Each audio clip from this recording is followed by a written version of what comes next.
Um, this dude around here writes, janitor, I hang out around my pad and smoke weed and play video games all day.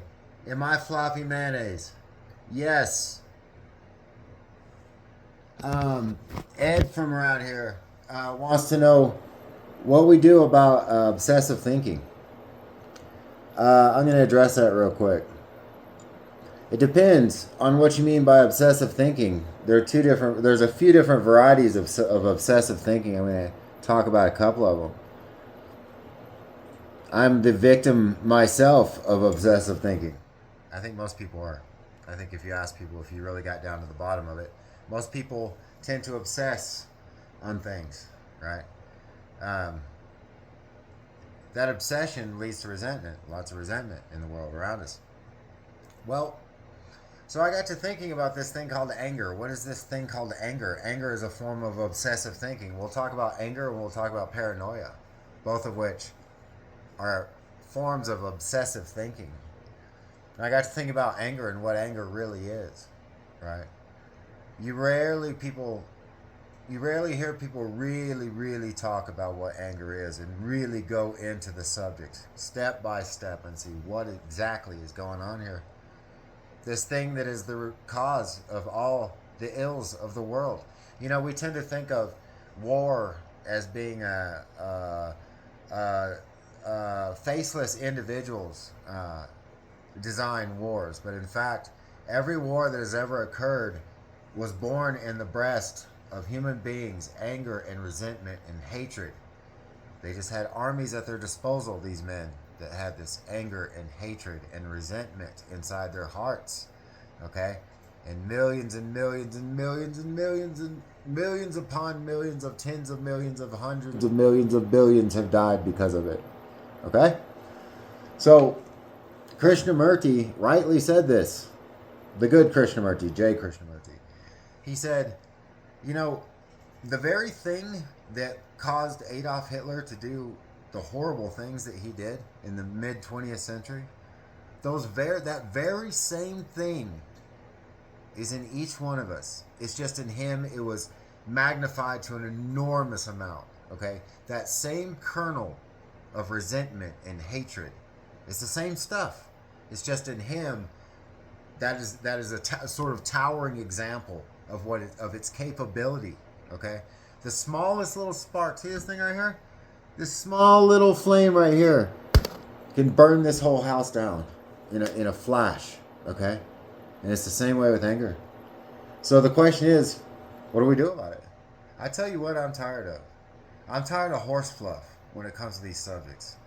I'm tired of soft stuff, man. I'm tired of it. I got tired of it a long time ago. To say that there's not going to be hardship in practice, that it's not going to be hard, dude. If this was easy, everybody'd be doing it. Everybody'd be around, running around, talking like angels all the time, looking like angels. They're not. So what is anger?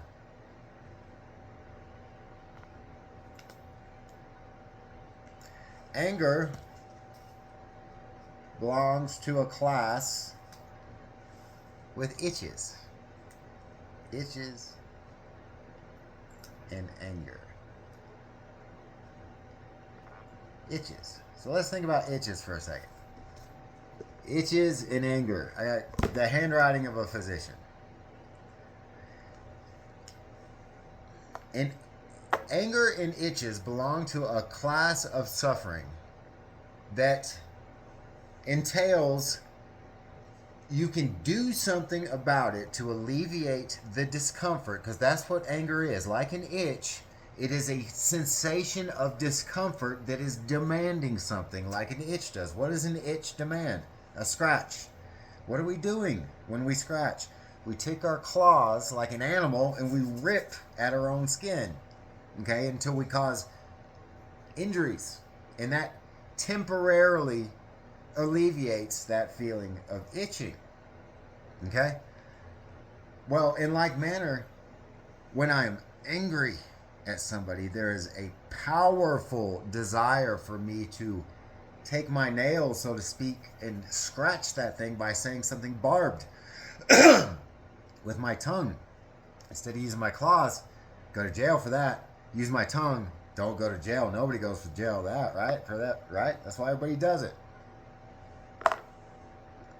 So Marcus Aurelius rightly said that a person who is angry and acts on it, he's almost innocent in the sense that he's been mastered by a sensation. A sensation mastered him. It beat him.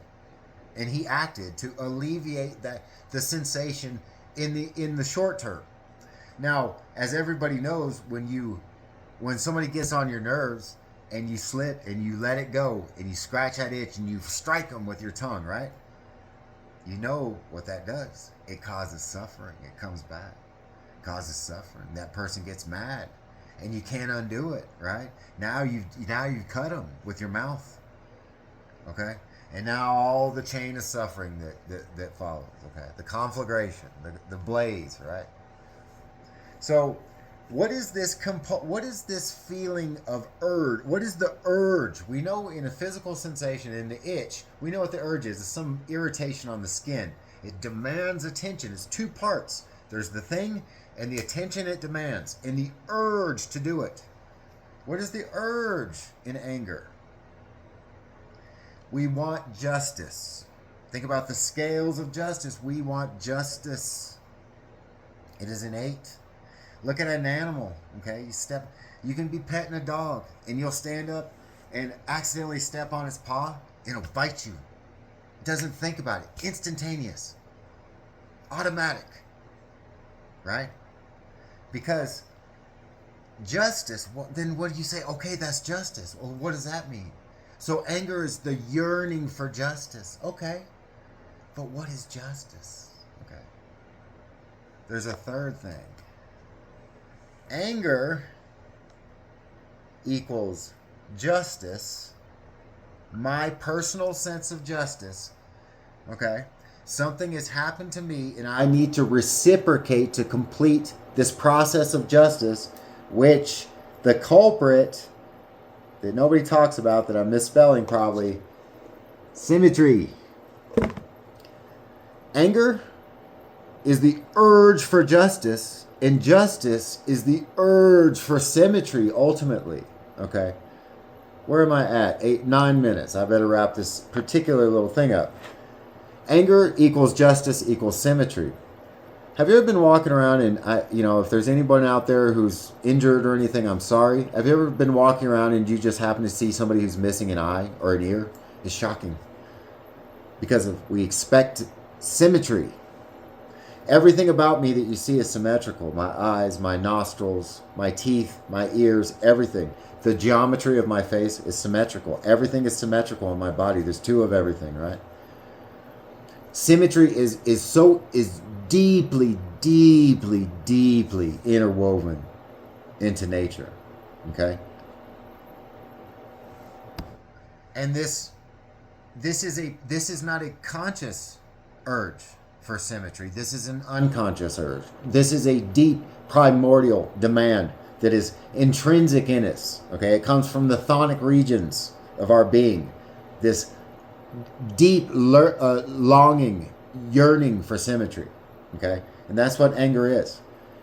Think about the scales of justice. Scales indicate symmetry and the achievement of symmetry. Okay? So I'm at 10 minutes. I'm going to continue on with this in the next video.